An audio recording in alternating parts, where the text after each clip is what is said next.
Bueno, buenas tardes. Buenas tardes otra vez. Estamos. Aquí estamos en esta interview. Esta interview, ¿qué tal? Hoy ya estamos en mayo, 18 de mayo de 2021, y nos remontamos como así hacia el 1980, esa década, ¿no? La década del 80 y la primera parte del 90. ¿Cómo no? Bueno, la década del 80 se abre, para mí, en mi caso, digamos, en lo que al teatro se refiere, con el estreno de Alfileres, que ya lo hemos nombrado, y también con la venida de dos teatristas, directores y autores, que viajaban desde Buenos Aires al auditorio todos los fines de semana. Eran Baiman y Maestro, ¿no? Baiman y Maestro, sí. así es. Que en ese momento no eran tan conocidos, pero después se hicieron sumamente conocidos a través de la televisión.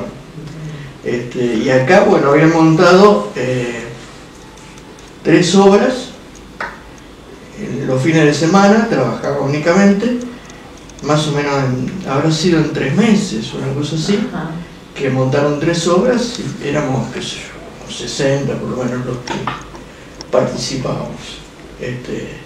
A través de casting hicieron una selección. Sí, hacían una selección previa, ahí me hicieron la prueba y bueno, me eligieron para estar en 2 de las obras, una cantando y la otra actuando. Y cantaba acompañado por un muchacho que recién llegaba a la ciudad desde Rosario, que era el Beto Corradini. Así que gran músico marplatense. Entre los dos, en ese momento todavía no podíamos considerarlo marplatense, porque venía de Rosario. Claro, en adopción ahora ya marplatense, claro. ¿No? ¿Y qué canción cantaste, te acordás? Eran las canciones de la obra, claro, que eran, creo que la letra de Maestro y música de Baiman, sí, creo que era así. Eran canciones de ellos. Esa obra fue nominada para la Estrella de Mar. ¿Y la grabaron o las cantabas en vivo? No, en vivo. Interesante. Beto tocaba la guitarra y yo cantaba. O sea, en cada puesta ustedes actuaban allí. Sí, éramos parte, digamos, de la actuación. ¿Te gustó esa experiencia como cantante? Sí, me gustó mucho, sí, aunque a veces me ponía tan nervioso, por ejemplo, me acuerdo que me olvidaba la letra de todo. Entonces yo pero bueno.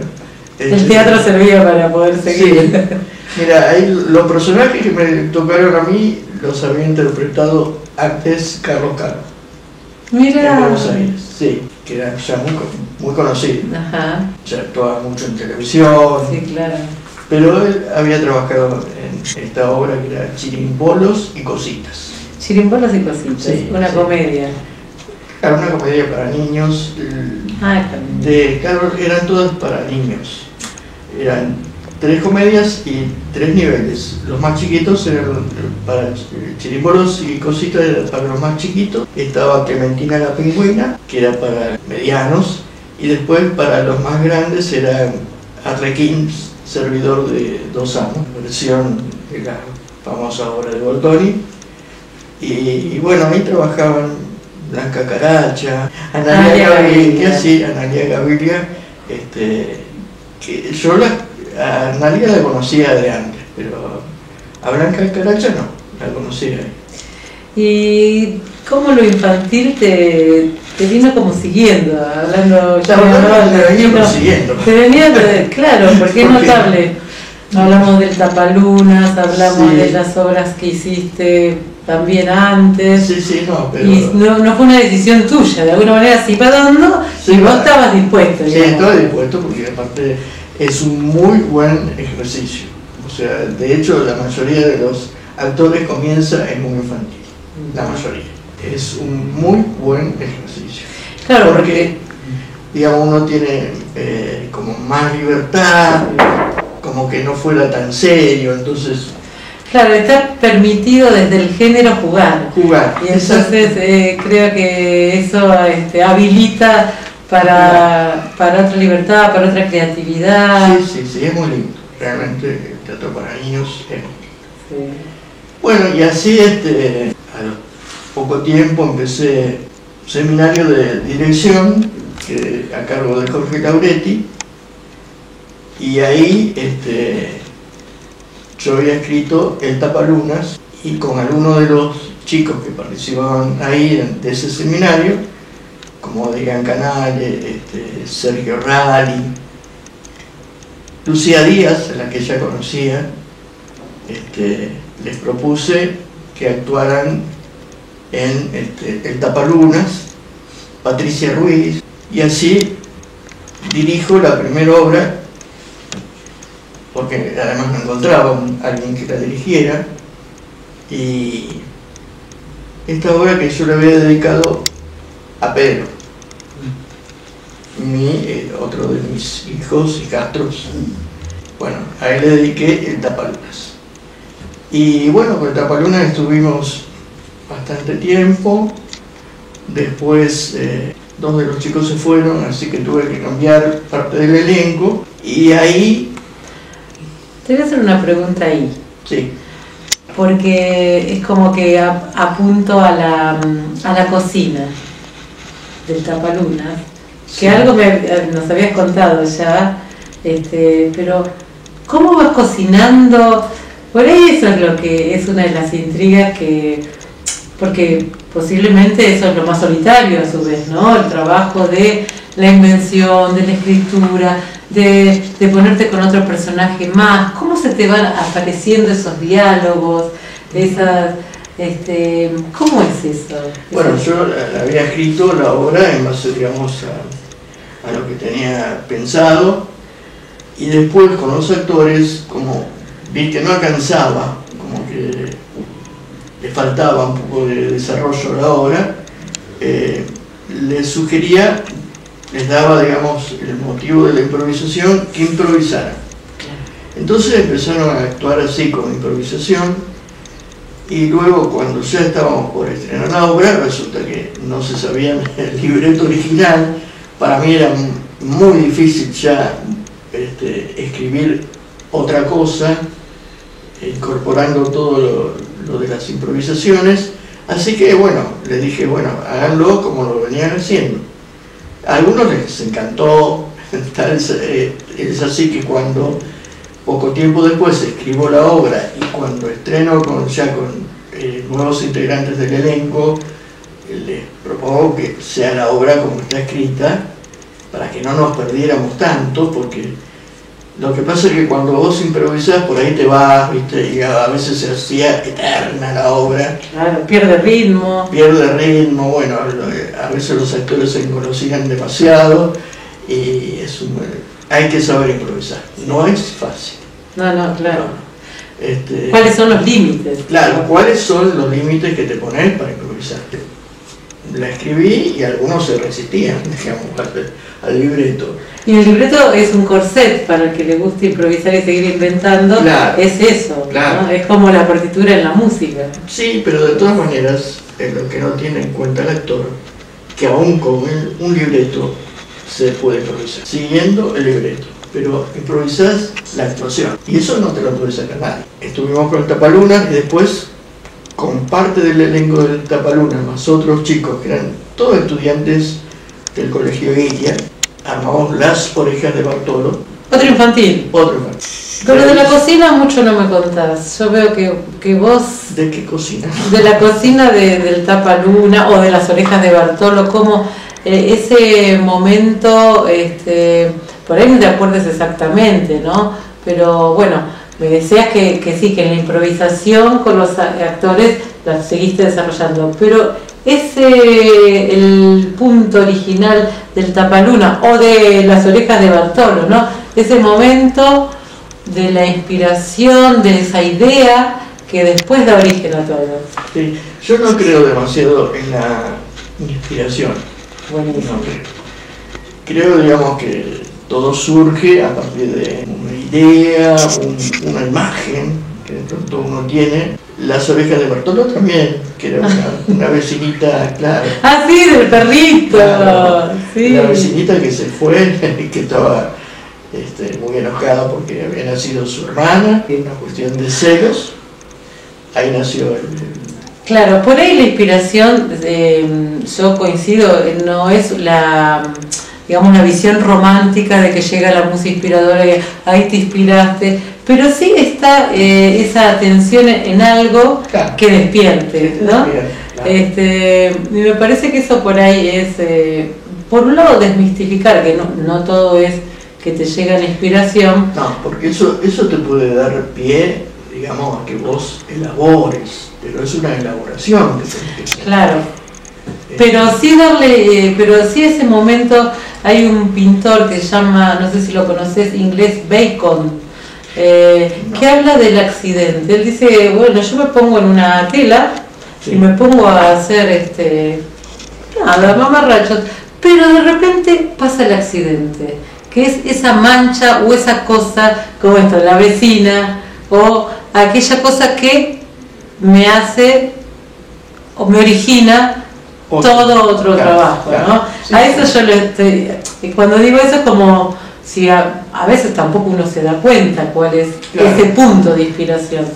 Pero me parece que acá, bueno, venía con lo infantil, era algo que te estaba llamando. De alguna manera te iba convocando. Sí, exactamente. Bueno, ya entramos en el periodo de la década del 90, pero la segunda mitad. Ahí se produce algo importante. Unos chicos de psicología, que en el centro de estudiantes, me convocan para que arme un taller de unos 3 meses, una cosa así. Bueno, yo accedo, se arma el taller, empiezan muchísimos, son como cerca de 40, todos estudiantes de psicología. Llega un momento donde va a haber una fiesta de los estudiantes y entonces ellos me proponen de armar algo. Bueno, fue terrible porque empezó la discusión sobre uno de los profesores.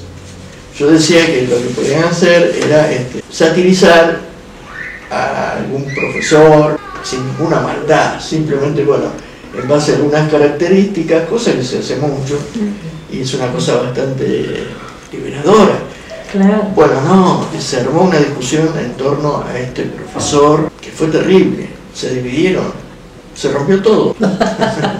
Se fueron. Como una idea origina y otra destruye, ¿viste? Totalmente, quedamos 3, incluido yo, 3. Menos mal que quedaste vos, ¿sabes? Sí. Bueno, entonces los 3 empezaron a convocar para un taller de teatro y bueno, ahí aparecieron algunos, pero a las 2 semanas, como ya empezaban a faltar y a mí eso me aburría mucho de tener que estar esperando, entonces les dije que no seguía con el taller. Entonces una de las chicas, Estela, de la que lamentablemente después falleció, dijo que de ninguna manera, que ella ya había empezado y que yo no lo podía ir, así que tenía que dar el taller.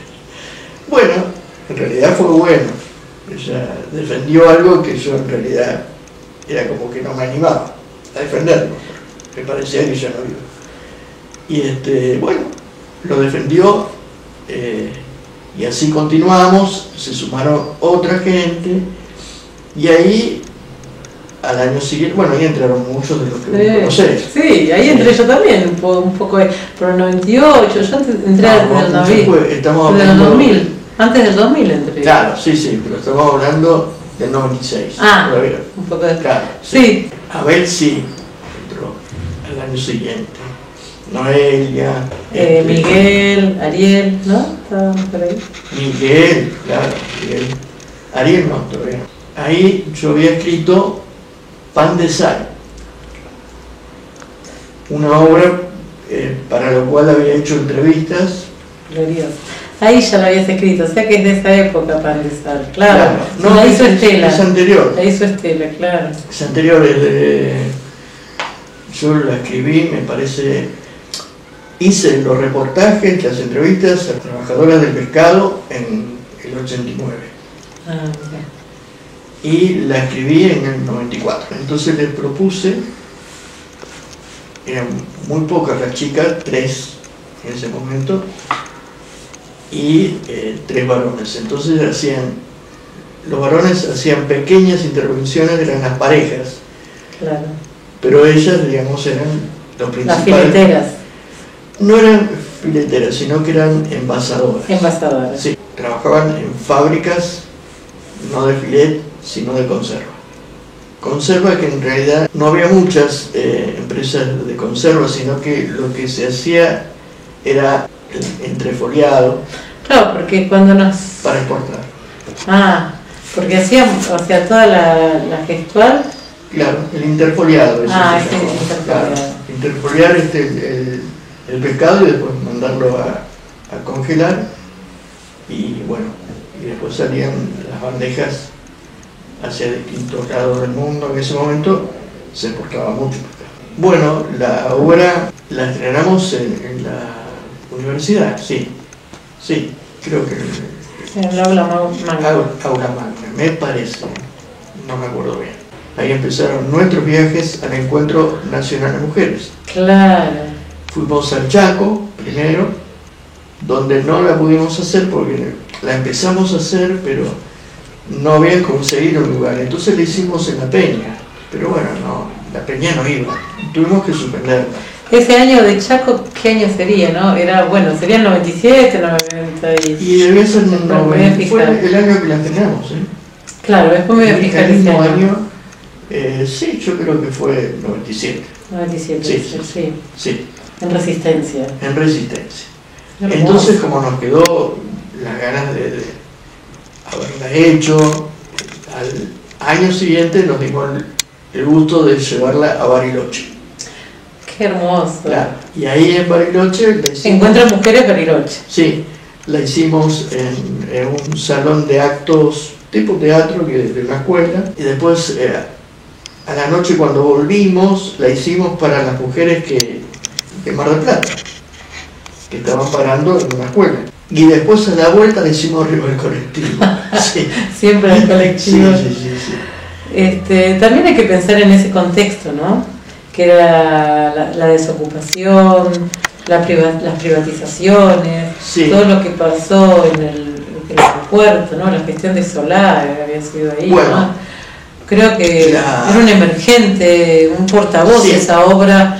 Sí, después vino esa época de la que vos hablás. Fue con otra obra, después te digo. Sí, pero con esta, ¿qué te despertó hacer esta obra en ese contexto que ya estaba? Las privatizaciones, la desocupación. Mira, el puerto, mi primer trabajo fue en una fábrica de pescado. Como administrativo, sí, pero dentro de la fábrica. No, y además yo estaba en la oficina de personal, con lo cual tenía un contacto muy directo. Claro. Así que bueno, era un tema que yo conocía. Tuve que volverme a interiorizar en algunas cuestiones que por ahí habían cambiado, aunque en realidad no había cambiado mucho. Sí, en la época que yo trabajaba en la fábrica, lo que predominaba era la conserva, era como otra cosa. En los años 70 vos habrás trabajado ahí. Yo empecé en el año 68, pues. Y esto estábamos en los 90, claro. Sí, pero no hubo un gran cambio como todavía no lo hay hoy. ¿Y por qué con las mujeres se te ocurrió? Porque la mayoría eran mujeres. Ajá. La mayoría de los trabajadores, el 80%, eran mujeres. No sé cómo será hoy, supongo que no debe haber cambiado mucho. Pero eran... Tanto cuando vos trabajabas como en esa época. Sí. ¿Y el nombre tan hermoso, Pan de Sal, cómo se te ocurrió? No se me ocurrió a mí. Lo tomaste? Norma. Porque buscaba un nombre Es muy bello Pan de Sal, sí, ¿no? Muy poético. Sí. Y hace una síntesis del trabajo. Sí. Pan de Sal, yo no me acuerdo cómo pensaba cuando ella fue buscando, le dijo Pan de Sal, y digo, bueno, sí, muy lindo. Hermoso. Sí, muy lindo. Esa obra es como que para mí es eterna, como que hay que seguirla haciendo, bueno, ¿no? Lamentablemente, pero... Hace 2 años que lo hicimos. Sí. Y sigue igual vigente. Y el amor sectorial de la mujer, muchas, pero mujeres que ya la han visto muchas veces y siguen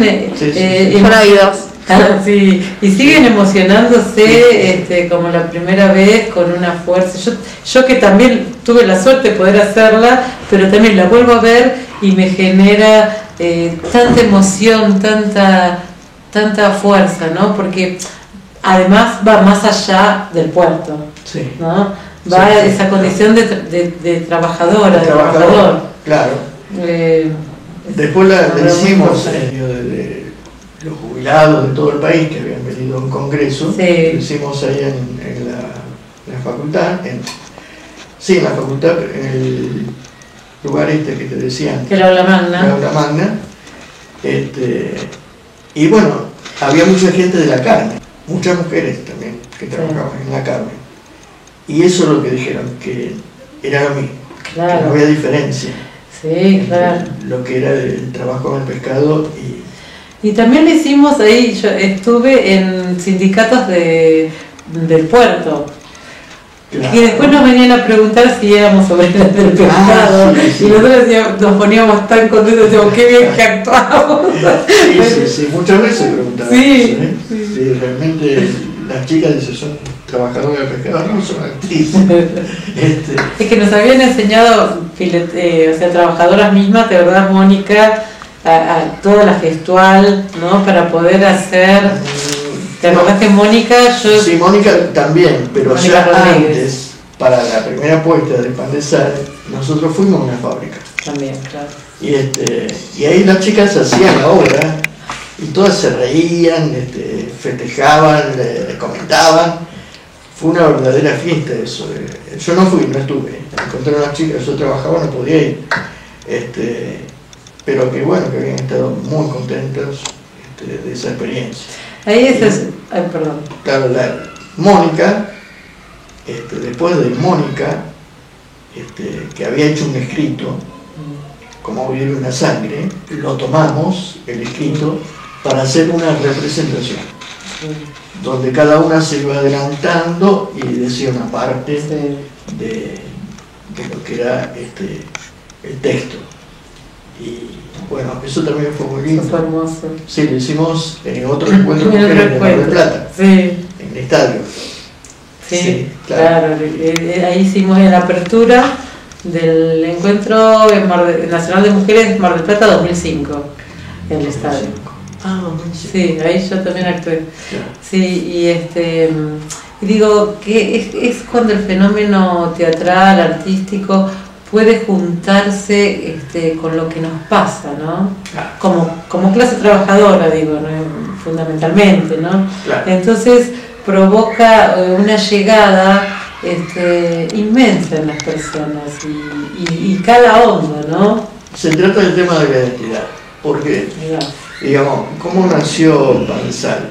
Nació de esa pregunta que yo me hacía, ¿por dónde pasa la identidad de Mar del Plata? Porque las obras que se hicieron varias obras sobre Mar del Plata.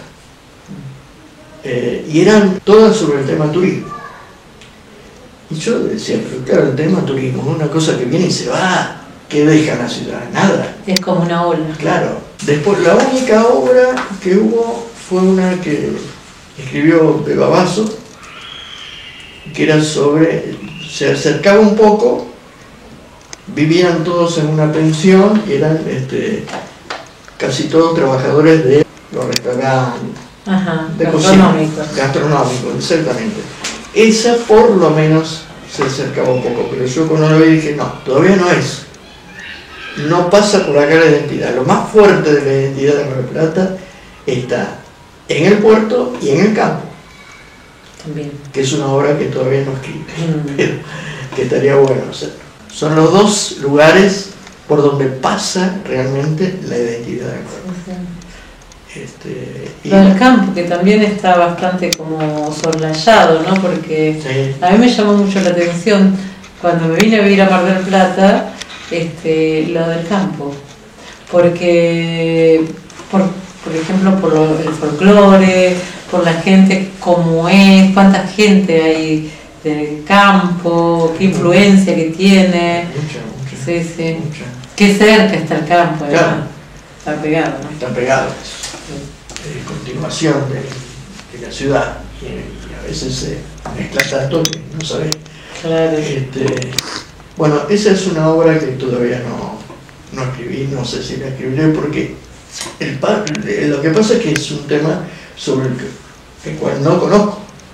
No es como lo del pescado. Claro, como que te lleva una investigación más, o acercarte, ¿no? Claro. A ese... Y no sé si tengo tiempo para eso. Bueno, podemos hacer unos viajecitos acá a la Ruta 88. Claro. Después de Pan de Sal vino con otros que se integraron, vino La Camiseta, que ahí sí estaba Miguel Kelly, estaba Ariel, estaba Abel, Noelia, Claudia, no me acuerdo si... Me parece que era Janina. Janina, no sé, después Claudia también. Bueno, La Camiseta también empezó todo improvisado, yo les daba los temas de cada escena y iban improvisando y luego escribí la obra.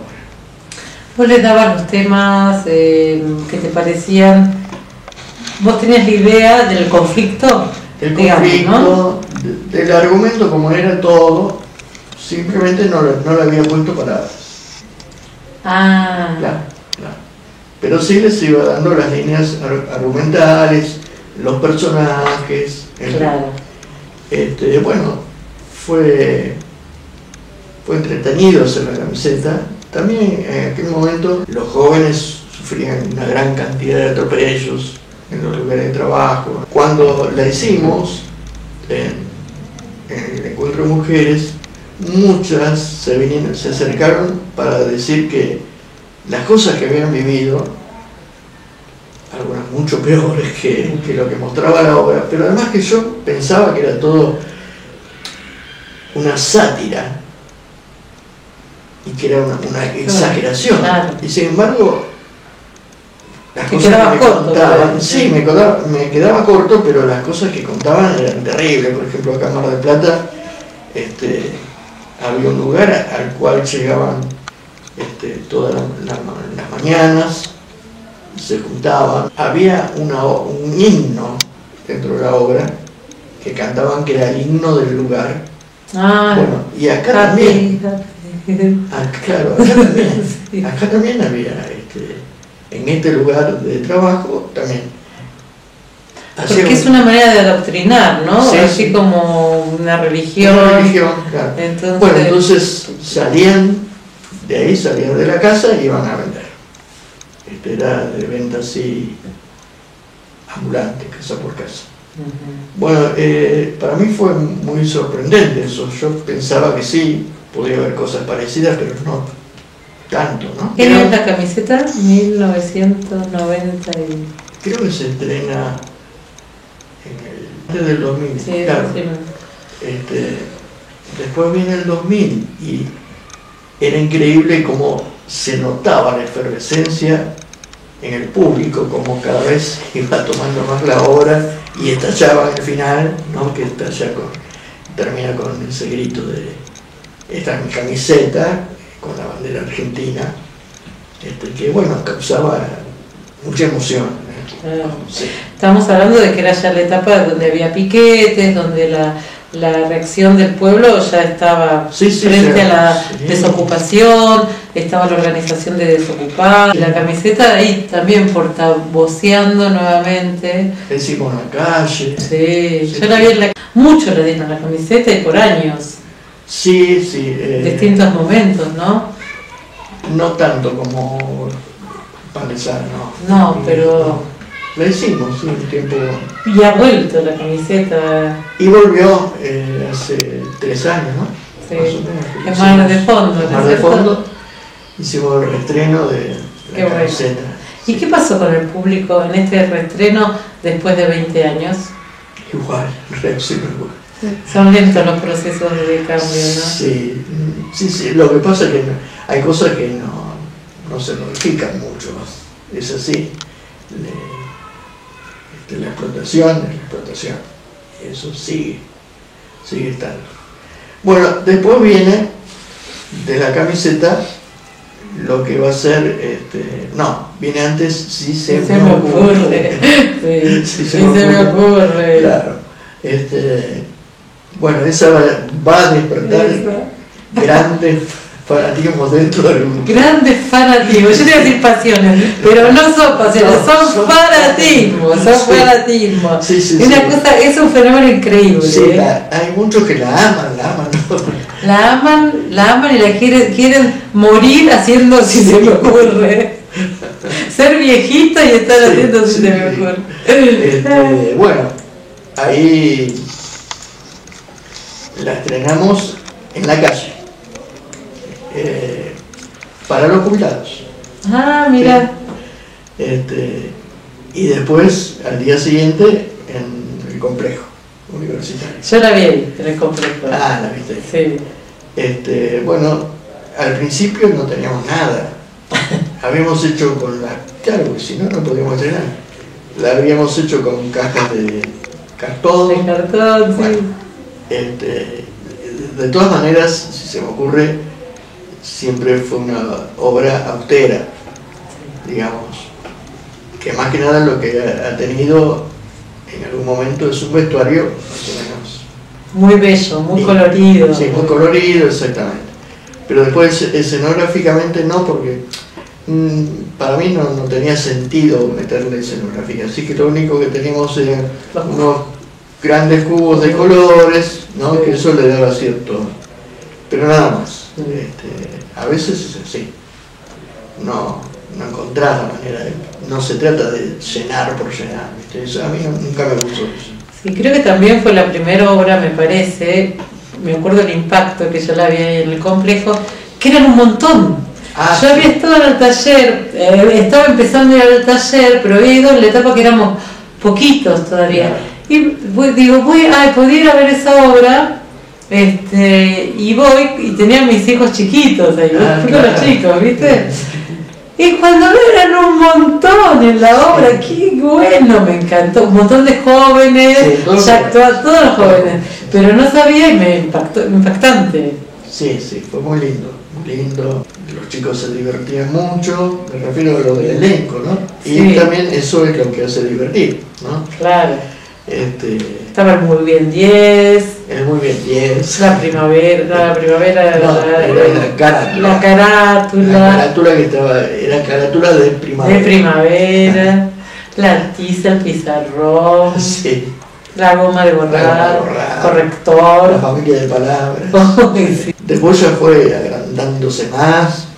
Entonces, cuando se agrandó tanto, ahí tuve que meter a las golosinas. Sí. Y también otra escena de El corazoncito, Remo Remero, la familia de palabras. La familia de palabras. Sí, fue una obra que yo había escrito hacía mucho tiempo. Se estrenó 20 años después, una cosa así. ¿Y esa voz se la dedicaste a Valentina? Esa a Valentina. Posiblemente algo de ella, de su escuela o algo de eso te habrá inspirado, alguna idea por ahí del mundo infantil, del mundo, era el mundo de la escuela. Era el mundo de la escuela, sí. Después de Si se me ocurre, va a venir la que yo considero la mejor obra que yo escribí, mejor de todas. Puede ser que no sea así, pero la considero así porque otra vez aparece la identidad de Mar del Plata, esta vez referido a las familias de pescadores, de la cual yo provengo. O sea que no era un tema desconocido para nada. Marejada, que también para Marejada hago entrevistas. Me encontré con una dificultad, porque para Pan de Sal, que eran mujeres, y también los maridos entrevistaba generalmente juntos, pero la mujer es como que habla y habla, ¿no? Y saca todo, y saca. Pero los hombres no. Por eso tenés que comprender lo difícil que es esta entrevista para mí.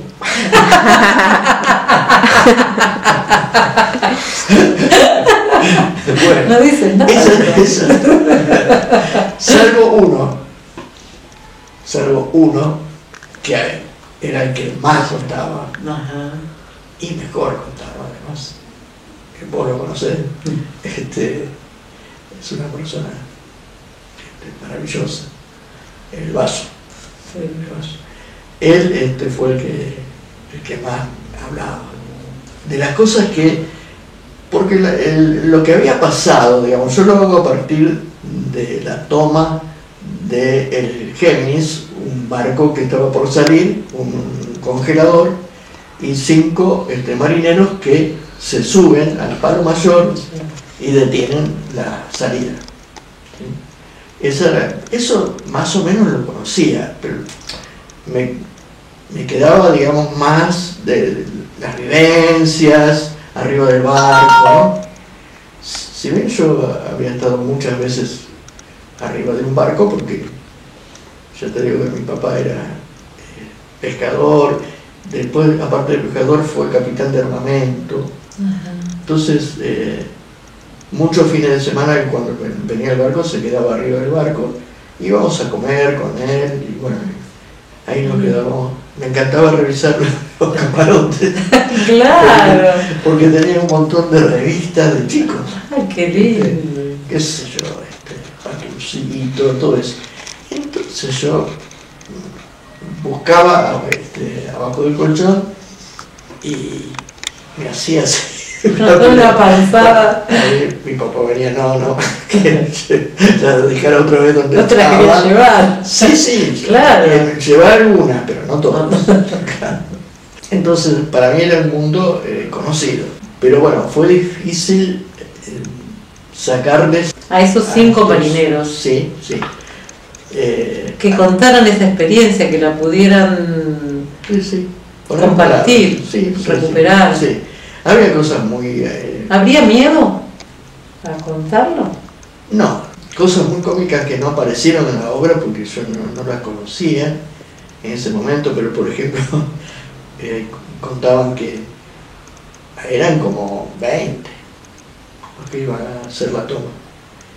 Y entonces que iban caminando y de pronto ven para atrás. Habían quedado 5. El resto se síganme lo bueno. Eso era muy cómico. Y otra cosa muy cómica. Eso está buenísimo para hacer, sí, qué buena escena. Y otra muy cómica fue que llegan a la casa y los hijos preguntan por el padre. ¿Y papá dónde está? Y papá fue al puerto, no sé qué. Y de pronto ven por televisión que estaban ahí. Arriba del... Eso sí está. Claro. Eso sí está. ¿Eso no se dice en el momento? No, porque eso lo conocí después, así que claro.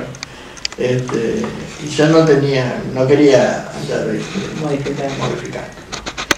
Bueno, Marejada no fue una obra que hayamos hecho mucho, sin embargo. Siempre dijimos que la íbamos a hacer, que es necesario hacerla, que es necesario hacerla nuevamente. Sí, pero no, quedó ahí, bueno, no sé cuánto tiempo le hicimos. 3 años, tal vez. Sí. Ahí veo las fotos. Ah, claro. Sí. Exactamente. Sí. Porque la verdad que es una belleza, las mujeres de negro, los marineros. Sí, eso fue un regalo que me hicieron los chicos del elenco, con distintas obras, acá está Se me ocurre, y ahí están Marejadas. Sí, y acá escribimos todos en aquel momento. Claro, atrás. Sí, qué hermoso. Sí, muy bien. Son las cosas que te quedan. Sí, la verdad. Bueno, pero ¿quién te dice que la podemos volver a hacer? Yo ya la quiero hacer otra vez. Yo hice poco en esa obra, hice de Mujer de Negro. Ah, claro. Y hice de suegra una vez. ¿Te acordás que era un reemplazo de Teresa o de Marta? De Marta Corrati. De Marta Corrati. Marta Corrati decía la suegra. Sí, después tuvimos una época donde tuvo un accidente Abel, muy grande, y teníamos que seguir con la obra. Entonces, ahí hice todo un cambio donde era reemplazado por el hijo del personaje. El hijo del personaje contaba lo que el padre decía y claro. De esa manera pudimos reemplazarlo, que lo hacía Facundo. Una linda experiencia la de dejar.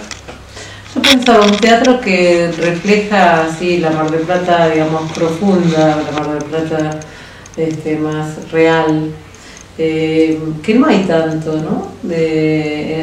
Hay mucho teatro marplatense, pero este teatro con esta identidad y con un teatro antropológico, no sé cómo llamarlo. Sí, creo que sí. Me resulta un teatro. Sí. Creo que en eso ha sido vos, por lo menos en lo poco que yo conozco en sí, pero de la historia, como pionero en eso, ¿no? Sí, esperemos que siga, que se continúe. Deben ser muchas las historias que se pueden contar. Pero ya te digo, lo que más... el tema mío era la identidad de Mar del Plata, tan difícil, porque es una identidad que queda totalmente desdibujada con el tema del verano. Como si eso fuera nuestra identidad. Eso es una parte, ¿no? Yo no lo niego, pero no es ahí donde está lo que es Mar del Plata. Claro. Fundamentalmente la identidad siempre parte de qué se vive. Claro, es lo que te da el motor, digamos, ¿no? Claro. Lo que va determinando también las relaciones sociales y todo lo demás. Exactamente. Sí. Ahora, también, por lo que vamos escuchando hasta acá, ya de tu producción, creo, más madura, ¿no? Sí.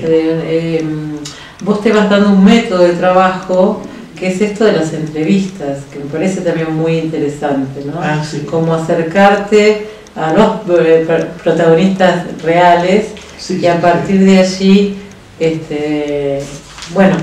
inspirarte, digamos, o ponerte a trabajar en un segundo momento, pero me parece muy, desde allí lo antropológico, ¿no? Claro. Donde la ficción nace de esa realidad bien cercana. Comienzos del 2000 también se va a producir otro hecho muy importante. Digamos, para mí hay tres lugares, o no sé cómo llamarlos, sobre los cuales trabajamos en lo común. Uno fue este tema del puerto, otro tema del Encuentro Nacional de Mujeres, que fue muy importante para nosotros, y Teatro por la Identidad, que es el otro lugar, digamos, desde donde trabajamos. En Teatro por la Identidad hicimos muchísimas obras, muchas. ¿Desde el comienzo hasta el final? Sí, desde el comienzo hasta el final, sí. Sin faltar a ningún ciclo. No. ¿2002? 2002 me parece. Sí, 2002. Sí. No sé por qué, no sé si... Buenos Aires comenzó en el 2001. Entonces sí. Y Mar del Plata en el 2002. Sí. Bueno, y ahí con Teatro por la Identidad comenzamos con el encuentro. El encuentro, que era a partir de no una obra, sino un escrito que había hecho Eleonora Alaís. Eleonora Alaís. Bueno, ahí en base a eso desarrollé una obra que iba a tener alguna característica, después iba a volver a recurrir a eso. que era un teatro casi sin palabras. Teatro imagen, ¿no? Claro, o con muy pocas palabras. Bueno, una de las palabras la única que decía palabras era yo. Era vos. Que era un poema. Era un poema, claro, un poema de Leonora. Una obra muy aplaudida, muy discutida también dentro de los actores. Algunas cosas tenían razón. Había algunas escenas, también yo había seguido las indicaciones de Leonora, pero no tendría que verlo puesto, porque eran escenas demasiado crudas, ¿no? Y eran, a mi entender, eran violentas. Lo que pasa es que era el primer año y un poco era como que todos queríamos decir lo que había pasado así. Bueno, de todas maneras el auditorio estaba casi lleno y todos se levantaron a aplaudir. Impactante. Sí, fue un impacto. Impactante, sí. La reacción del público. Porque... Sí, fue un impacto. Pero nunca más volví a hacer ese tipo de obra. ¿Te puedo cortar? Claro. No. Fue impactante, pero el impacto nos pegó duro. Bueno, el impacto también era porque era el primer año que se hacía teatro por identidad. Entonces era lógico que el público reaccionara así, ¿no? Era lo que estuvo tapado y tapado y tapado, claro. Era bueno decir, miren, ¿no? Claro, sí. Fue esto, sí, fue algo de esto. Sí, fue. Entonces había una necesidad también de saber. No me acuerdo la segunda obra, ¿cuál fue? La segunda fue Ícaro. ¿Ícaro fue? Me parece que fue Ícaro. La tercera, Hacen las barreras. La segunda obra fue Ícaro con alas de fuego. Esa fue complicada para mí hacerla porque ya venía la obra escrita. Yo digo, para mí el personaje central, que era Ícaro, para mí no tenía nada que hacer en este tema, porque Ícaro es alguien de la mitología que... Sí, pero además de eso es alguien que se arriesga por algo inútil, digamos, sabía que, no sé, era algo torpe, ¿no? Digamos, querer alcanzar el sol. Sí. ¿No? Entonces para mí fue difícil. Yo le metí otro montón de cosas, con lo cual no quedó prácticamente casi nada, es verdad, no quedó casi, pero con permiso de la autora. Claro, yo le mandé a la autora, que no era de acá, creo que era de Córdoba, cómo había quedado la obra, y ella estuvo de acuerdo. Así que... Sí, que por ahí está bueno decir que en ese tiempo el sistema de teatro por la identidad era que sorteaban las obras, ¿no es cierto? Y te tocaba una obra de un autor determinado para que vos la dirigieras. Sí, era así. No eran obras escritas por vos en este periodo. No. Y entonces te tocaba la obra que te tocaba y tenías que dirigirla. Claro. Sí, era una autora cordobesa. Yo me acuerdo del trabajo muy interesante corporal que hicimos para sí. Los nietos de las abuelas, que empiezan a tener un lugar. También, ¿no? Claro. Porque se empiezan a encontrar más nietos y empiezan las obras también a que los nietos empiecen a tener una presencia, ¿no? Sí, a tener ahí una participación.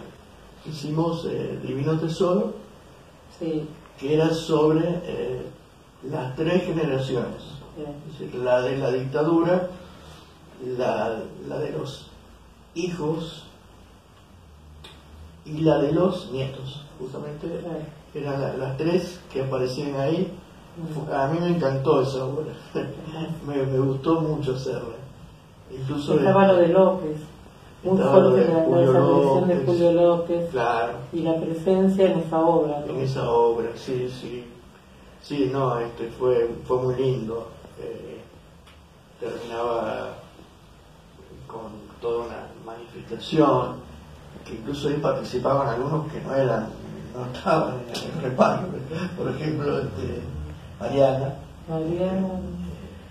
mi hija, Castra, que estaba con su hijo, que lo llevaba en brazos. Bueno, ahí aparecían todos. ese final era muy... Escúchame, y la de Callejeros, cuando terminábamos con la obra de Callejeros, no, eso con Abel, ¿cuál era esa? Divino Tesoro. Esta era Divino Tesoro. Era una escena. Era una escena de Divino Tesoro, sí, sí. claro. Sí, sí. Sí. Y la que cantábamos, La Marcha de la Bronca, también era una maravillosa. Claro.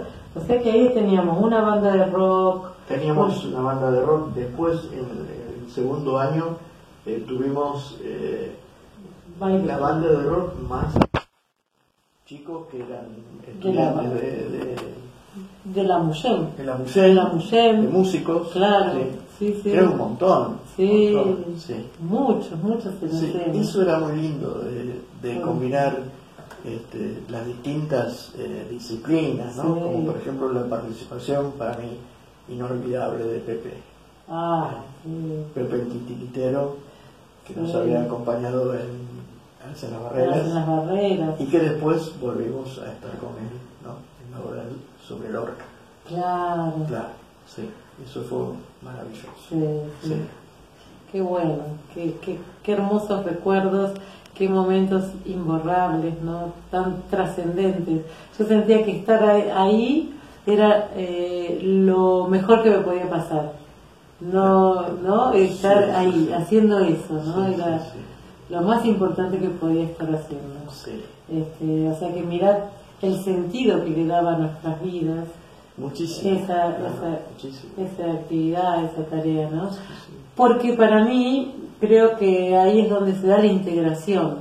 No solamente, como decimos, de distintas áreas del teatro, de distintas edades, sino también de distintas áreas en la vida de cada persona, ¿no? Claro. Como ser protagonista del momento en el que estás viviendo, ¿no? Creo que eso, bueno, tuvo la maravilla de estas obras que vos hiciste y también de un grupo, porque creo que también construimos, pero bueno, vos como director, como coordinador y como pedagogo, la continuidad de un elenco, de un grupo, la continuidad del crecimiento, porque creo que esas cosas son las difíciles de este momento. Viste que hoy día se hace algo y termina, es muy efímero, ¿no? Esos procesos en pandemia igual, que puede continuar, habla de la posibilidad de sostener, y eso también es una dramaturgia de la vida, no de la ficción, sino de valores y de características personales, ¿no? ¿Cuáles te parece que son? Poder sostener un grupo en el tiempo, un proyecto. Yo siempre pensaba que no podía dirigir. En primer lugar porque tampoco me interesaba mucho, a mí me gustaba actuar. Así que no pensé en ser director. Como si escribir obras sí, pero dirigir no, porque me parecía como que iba a ser muy permisivo, como Herrera. Al principio sí. Estaba bien. Era recontra permisivo, pero esa cosa de ser permisivo no le daba una línea de trabajo a los actores que pudieran estar cómodos. Al revés, provocaba como una cosa así de no saber para qué lado arrancar. No, yo al principio no era un director, te puedo asegurar que no. Después no sé si lo fui o no, pero bueno, por lo menos sí me animaba más a dirigir. Y después le tomé el gusto, digamos, ¿no? Como que podía también como director hacer muchas cosas que como actor no podía. Entonces como que le encontré también el lado positivo. Pero para mí era como dirigir, ya te digo, empecé dirigiendo el Trapaluna porque no encontraba director. Pero después sí. Y después de Divino Tesoro, ¿qué vino? Los monólogos. Los monólogos. Pero los monólogos no fueron parte de... Pero no fueron para Teatro por la Identidad. Los monólogos de... 9 monólogos femeninos. Sí, sí. Una rebelión para no viajar. No, los monólogos que no teníamos ninguna obra para estrenar. Y como siempre acostumbrábamos a estrenar algo realmente en el verano, y yo había escrito algunos monólogos, y bueno, seguía escribiendo monólogos para actrices, y ahí fue donde armamos 3 obras de 3 monólogos cada uno. Fue un año muy difícil, la verdad, en el verano ese, sí, donde había cantidad de cosas en la biblioteca. Y empezamos a actuar a las 1 de la mañana, fuera de horario. Una cosa muy difícil. Sí, eso fue 3 monólogos, 3 eran muñequitas lindas, las musas, el brindis de las musas, el tango de las grillas. Y el tango de las grillas. Sí, fue una linda experiencia esa también. Seguí con el teatro para niños, estrené una obra que también tenía muchos años. Naranja. No, Piratas en la cocina. Piratas en la cocina. Que esa se la había dedicado a Agustín. Y también vino Cajitas Chinas. Vinieron las cajitas chinas. Se armó con las cajitas chinas. Cajitas Chinas también fue para tener por la identidad. Sí, sí. Ahí se armó con cajitas chinas. Había algunos que me odiaban. Bueno, yo la verdad que pienso que era una obra, era polémica, sí, era polémica. Pero bueno, para mí me gustó hacerlo. No la dirigí yo, la dirigía Olgui Ortiz. Esa también se hizo en Mar de Fondo. Mar de Fondo, también se hizo, sí. Hablo de Mar de Fondo porque es el último lugar donde vamos a actuar hasta el momento, ¿no? Claro. Durante 3 años seguidos, creo que fue Mar de Fondo, donde nos sentimos muy bien tratados, muy cómodos, ¿no? Que sí. Yo creo que uno de los lugares mejores donde nos tocó trabajar. Tuvo lo de Piratas en la cocina, que la terminé cuando ya Agustín, que yo jugaba a los Piratas en la cocina, y la habré escrito cuando tendría 3 años. Qué bárbaro. Claro. Y también hiciste una para Teatro por la Identidad, no dirigida por vos, la de Marilyn, Bajo la Lluvia, ¿cómo se llama? Marilyn Bajo el Sol, cantando bajo el sol. ¿Bajo el Sol? Bajo el Sol, cantando bajo el sol. Cantando bajo el sol, una obra preciosa. Sí, esa la dirigió Baigol. Enrique Baigol. Sí, y trabajaba la actriz que estuvo mucho en Mar de Fondo también. La marcó, hermoso trabajo. Sí, y Sergio Lancha. Sí, la marcó. Muy bien. Yo la había visto trabajar muchos años. Sí, es una gran actriz marfitense, una de las mejores. Carlitos, y ahora que ya estamos casi en lo actual, ¿no? Como que después de la obra de... Sí, siguió Teatro por la Identidad. Después otro hecho muy importante fue el haber armado primero el taller de teatro para niños, que lo dirige Noelia Compañes, y más tarde el taller de teatro para adolescentes, que lo dirige Guillermina Falcone.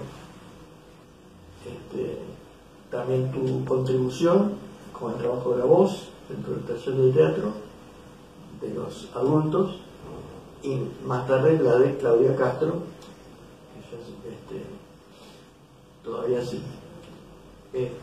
Bueno, fue eso también para mí fue muy lindo. integrar al grupo a otras personas que no fueron yo. Con la idea también de que algún día, por la razón que sea, no voy a seguir. Y a mí me gustaría que lo común siguiera adelante. Entonces, también, por eso, digamos, que vayan tomando, aunque no les gusta esto que digo, pero es razonable. Claro, vos sabés que Pichon Rivière, que no podía dejar de nombrarlo yo, ¿no?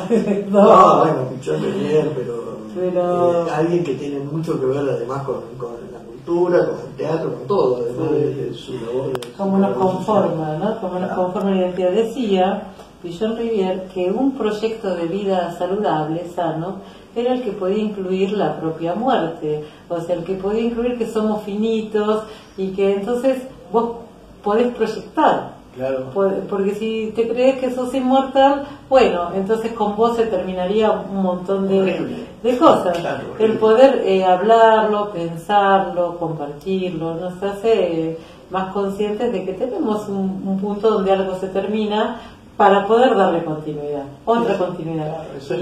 Y bueno, creo que de alguna manera, si bien está como tabú, las chicas lo han tomado en sus manos y siguen no quiere saber nada.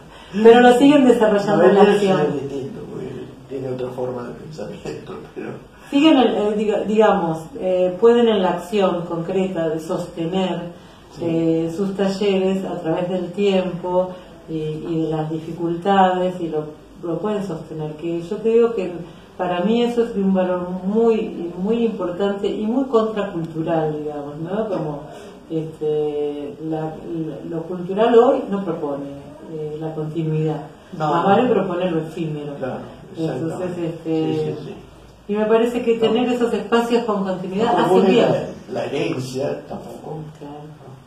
Ni la continuidad, ninguna de las dos cosas. Claro. Es como que todo nace ahí, en un momento no se sabe por qué. Y muere. Sí. Sí. Es parte de la cultura actual. Claro, entonces me parece que es contracultural, como ha sido, como es parte de la identidad de lo común, ¿no? Esta cosa de identidad, pero no de la identidad congelada ni de la identidad impuesta, sino de esta identidad en movimiento y que tiene continuidad en el tiempo, es una construcción. Exactamente. Y bueno, llegamos después de esta comunidad de varios años, hacemos participar en las obras en los talleres de chicos y de adolescentes, a los dos, ¿no? En una obra que yo quiero mucho, que fue la de Lorca. Sí. Yo ahí me accidenté y ahí no pude seguir más. Claro. Justo que me accidenté. Bueno, pero no la hicimos mucho. No. Claro, ahí fue donde te accidentaste. Pero bueno, estuviste en esa obra ensayando. Pero no cantaste, no llegaste a cantar. Sí. Una vez lo hicimos en el Colón. Claro. Pero sí, esa única vez. Y porque la hicimos 3 veces, creo. No la hice en 4 elementos. Claro, 4 elementos no. Pero y el nombre se me fue también. Era dejar el balcón abierto. Con D, yo te decía, empieza con D. Dejar el balcón abierto, que es un poema de Lorca. Y ahí volvió a estar Pepe otra vez. Ahí, había músicos, actores, titiriteros. Ahí vuelve a trabajar después de muchos años Norma Presa, que también en la última obra que hicimos, la de Tuñón, ella también trabaja. También. Sí. Bueno, se llama Juancito y Raúl, blindadores de rosas. Sí, también acá vemos una constante, como los autores, como aquel Chopin que te inspiró de niño, sí. Como las vidas de artistas que a vos te llegaron también te inspiraron, ¿no? Sí. Desarrollar una obra de teatro. Me gusta, sí. Esta fue muy especial porque era prácticamente casi no eran textos míos, era casi todo lo de Tuñón, también con música, con baile, con tango, un tango que escribió él, pero no, música no, porque no le ponía música. Y el hermano también cantaba y no, escribía. ¿Y esa fue tu última obra? ¿Qué estás haciendo ahora? No, en este momento estoy juntando las obras, juntando todo, con el afán de publicarlas. No sé si eso va a ser posible, pero bueno, eso algunos de los chicos del teatro, el taller, están con ese tema, de que quieren, la idea fue de ellos, de que quieren publicar las obras. Bueno, para que se pueda. Sí, se va a poder. Después sí tengo proyectos que han quedado ahí, en el aire. Pero, si me acuerdo de uno, bueno, un par de obras para chicos, una que escribí hace un montón de tiempo. ¿Te gustaría hacerlas? Sí, me encantaría hacerla. La princesa y el panadero, que es una especie de Robin Hood, una mezcla de cosas, que me gustaría mucho poder hacerla. Después hay otra obra para chicos que es la de Galileo Galilei, Los juguetes del cielo, que esa la quiere hacer Martín de Buenos Aires. Es ideal. Sí. Después de haber hecho Darwin, Galileo. Hay otra obra para chicos que se llama El gigante de ojos azules. Gigante de ojos azules. Claro, Gigante de ojos azules. Esa es tu le amagamos a esa. Sí. Sí. Es una historia también sobre los personajes, me gustan. No hay ningún gigante, el gigante es uno de los actores de los personajes que se llama Nassim también, como el autor del poema. ¿Y para adultos también tenés? Para adultos, la única obra que creo que, bueno, por ahí dejé un par sin estrenar, porque tal vez no me interesaron demasiado. Pero para adultos hay una que sí me gustaría estrenar, que es Mefisto, el dulce perfume de la corrupción, basada en la obra de la novela de ¿cómo se llama? Mann, Klaus Mann, el hijo de Thomas Mann. Claro. Sí, está la película también, ¿no? Me interesa mucho porque es sobre la responsabilidad de los artistas y sobre todo de la gente del teatro frente a una cosa fascista. Y este personaje que, bueno, muy actual. Sí, es terrible el personaje, es terrible, porque no tiene principio. O sea, el principio es como que, viste, aparece como un tipo de vanguardia, de revolucionario. Un salvador. Creo que quiere el teatro revolucionario y se entrega de una manera infame. Fue así. Carlos, y con todo lo que lograste, ¿no? Y ahora estar con tus obras y con una especie de raconto, sí. ¿Estás feliz?